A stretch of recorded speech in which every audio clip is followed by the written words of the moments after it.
Hello everyone. तो आज हम इस वीडियो में देखने वाले हैं सम डेली यूज सेंटेंस। ठीक है, तो यहाँ पर मैंने जो आपका फर्स्ट सेंटेंस है वो मैंने यहाँ पर लिया है। जैसे आपको बोलना हो मुझे ऐसा क्यों लगता है कि, इस तरह से अगर आपको कहना है मुझे ऐसा क्यों लगता है कि, तो इसको आप इंग्लिश में कहोगे why do I feel that.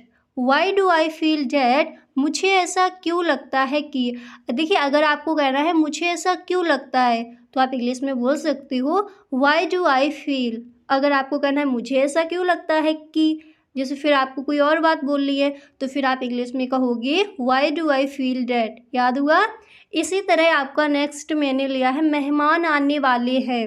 जब भी आपको कहना हो, अक्सर इस सेंटेंस को हम अपने घर में बोलते हैं मेहमान आने वाले हैं, तो इसको हम इंग्लिश में बोल सकते हैं the guest are to come. The guest are to come, मेहमान आने वाले हैं। ठीक है, इस तरह से।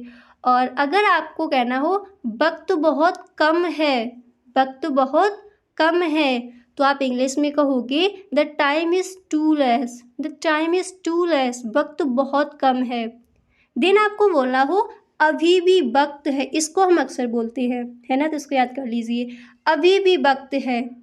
जब आपको किसी से कहना होता है अभी भी वक्त है सुधर जाओ, तो जब भी आपको कहना हो अभी भी वक्त है तो आप इंग्लिश में कहोगे there is still time. There is still time, अभी भी वक्त है, इस तरह से। अब इसी तरह जो आपका अगला वाक्य है वो मैंने यहाँ पर लिया है। जब भी आपको बोला हो खाना भी जल गया, खाना भी जल गया, तो आप इंग्लिश में कहोगे the food also got burned. Okay, खाना भी जल गया, इस तरह से इस सेंटेंस को आप इंग्लिश में बोल सकते हो। अब इसी तरह जो आपका अगला वाक्य है वो मैंने यहाँ पर लिया है। जैसे आपको कहना है कैसे आना हुआ, जैसे आपको बोलना हो किसी से कैसे आना हुआ, तो इस सेंटेंस को आप इंग्लिश में क्या बोलोगे, तो इसको इंग्लिश में आप बोल सकती हो what brings you here. What brings you here, कैसे आना हुआ। याद कर लीजिए, जब भी आपको कहना हो कैसे आना हुआ, व्हाट्स ब्रिंग यू हियर, इस तरह से। और जब भी आपको कहना हो अभी भी कुछ नहीं बिगड़ा है, अक्सर इस सेंटेंस को हम बोलते हैं अभी भी कुछ नहीं बिगड़ा है सुधर जाओ, इस तरह से कहते हैं। तो जब भी आपको कहना हो अभी भी कुछ नहीं बिगड़ा है, तो इसको आप इंग्लिश में बोल सकती हो not all is lost at. Not all is lost at, अभी भी कुछ नहीं बिगड़ा है। याद कर लीजिए, not all is lost at. अब इसी तरह जो आपका अगला वाक्य है वो मैंने यहाँ पर लिया है।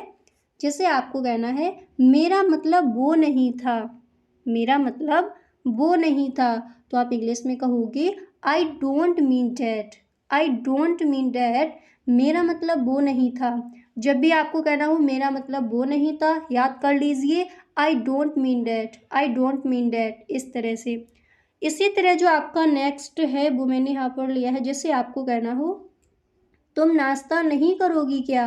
अक्सर इसको हम सुबह के टाइम घर में बोलते हैं किसी ना किसी से, तुम नाश्ता नहीं करोगी क्या, तो आप इंग्लिश में कहोगे want you have breakfast. Want you have breakfast, तुम नाश्ता नहीं करोगी क्या, इस तरह से।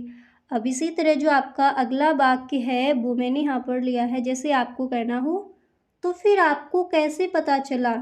तो फिर आपको कैसे पता चला, इसको अक्सर हम बोलते ही हैं। तो फिर आपको कैसे पता चला, तो इस सेंटेंस को हम इंग्लिश में बोल सकती हैं then how did you no.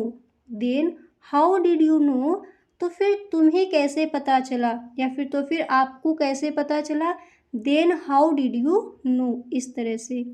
और इसी तरह अगला वाक्य जो है वो मैंने यहाँ पर लिया है। जैसे आपको कहना हो हम दिन रात मेहनत करेंगे, हम दिन रात मेहनत करेंगे, तो इसको हम इंग्लिश में कहेंगे we will work hard day and night.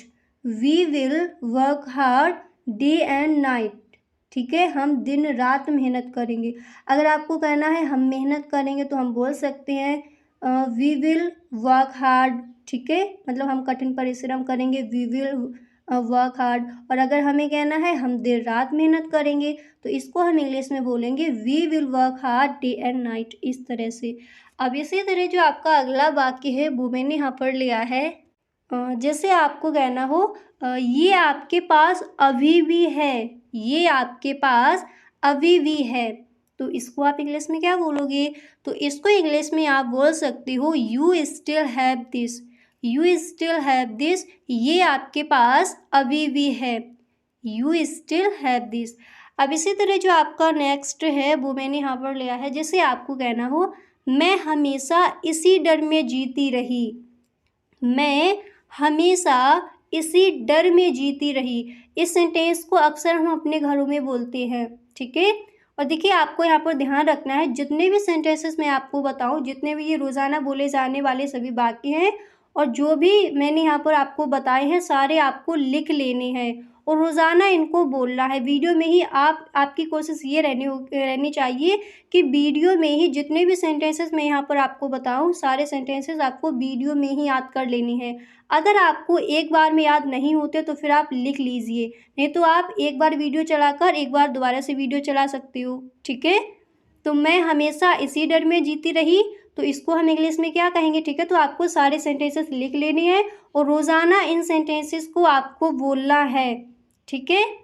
तो मैं हमेशा इसी डर में जीती रही, तो इसको हम इंग्लिश में बोल सकते हैं I always lived in this fear.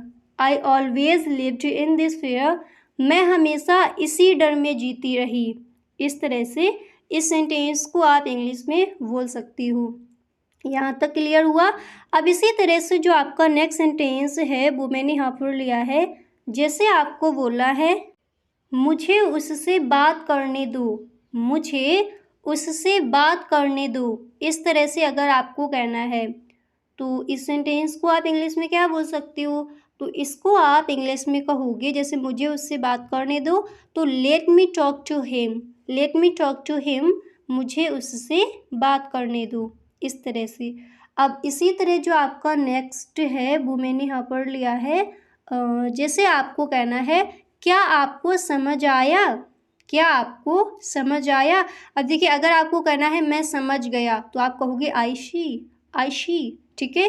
वो कई बार मैंने आपको बताया भी है, मैं समझ गया तो आई शी। और अगर आपको कहना हो क्या आपको समझ आया, तो इस सेंटेंस को आप इंग्लिश में बोल सकते हो did you get it. Did you get it, क्या आपको समझ आया? इंग्लिश में आप क्या बोलोगे? डिड यू गेट इट, इस तरह से। अब इसी तरह जो आपका अगला वाक्य है वो मैंने यहाँ पर लिया है, जैसे आपको कहना हो बे मुझे बे या फिर वो मुझे। यहाँ पर जैसे मैंने कहा बे मुझे अपने साथ नहीं खेलने देते। बे मुझे अपने साथ नहीं खेलने देते। इस तरह से अगर आपको कहना है, अब जैसे मैंने यहाँ पर कहा वे मुझे अपने साथ नहीं खेलने देते, आपको कहना है वे मुझे अपने साथ नहीं गाने देते, वे मुझे अपने साथ नहीं सोने देते, वे मुझे अपने साथ नहीं चलने देते। जो भी आपको बोला है वो यहाँ पर आप अपनी वर्ब ऐड कर सकती हो। तो जैसे मैंने कहा वे मुझे अपने साथ नहीं खेलने देते, तो इसको हम इंग्लिश में कहेंगे they don't let me play with them. They don't let me play with them, वे मुझे अपने साथ नहीं खेलने देते। इस तरह से इस सेंटेंस को हम इंग्लिश में बोल सकते हैं। अब इसी तरह जो आपका नेक्स्ट सेंटेंस है वो मैंने यहाँ पर लिया है, जैसे आपको कहना है इसे यहाँ रखो। इसे यहाँ रखो या फिर इसे यहाँ रखें, तो आप इंग्लिश में बोल सकते हो keep it here. Keep it here, इसे यहाँ रखें, ठीक है। इसी तरह जो आपका अगला वाक्य है वो मैंने यहाँ पर लिया है, जैसे आपको कहना है माफ़ कीजिए क्या मैं यहाँ बैठ सकता हूँ। माफ़ कीजिए, जैसे हम सफ़र कर रहे हैं ट्रेन में या फिर बस में, तो वहाँ पर हम इस सेंटेंस को बोलते हैं माफ़ कीजिए क्या मैं यहाँ बैठ सकता हूँ। तो इसको आप आज से इंग्लिश में बोलोगे excuse me. Excuse me, can I sit here please. Excuse me, can I sit here please. माफ़ कीजिए क्या मैं यहाँ बैठ सकता हूँ।